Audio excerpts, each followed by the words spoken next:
natin. Action! Sa bayan ng San Diego, mabibilang lamang ang mga taong naghahari-harian. Ito sila Padre Salvi at ang Alvarez. Hindi tulad ni Don Rafael, kahit mayaman at sinisingalan ng lahat, kaya nilang bilhin ang pwesto sa pagiging kapitan na halagang 5,000 piso. Ngunit sino ba talaga ang makapangyarihan sa lahat? Ako! Ako ang pinakamapangyarihan dito.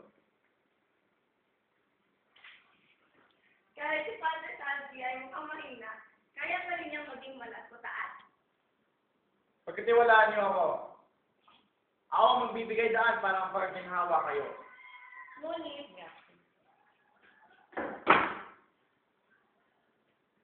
Hoy, ikaw! Akin na yung buwan na yan. Puntahin mo ako. kaya naman! Wala kang pakayal doon. Dito mo ako sa'yo. Ayusin mo! Gusto ko yung inalikan ako. Ayaw mo ayusin, ha? Ayaw mo. Bob! Ano, di ba tinapal mo yung buwan? Hindi lang sa kanyang asawa niya ito ginagawa. Hindi sa kanyang mga tungkuan. Nalagat ang makeup ko. Tinapal yung buwan. Boom! Ah!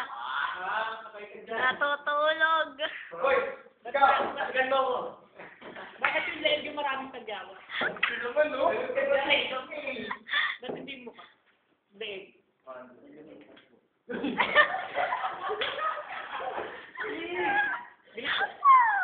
Hoy, ikaw! Alikan mo ako. Anong ginagawa mo? Alikan mo ako. Bakit yung tulog? Gusto mo ka ng trabaho? Tutukan mo ay. Umalis ka na dito. Kabuga. Huwag ka nang papalik dito.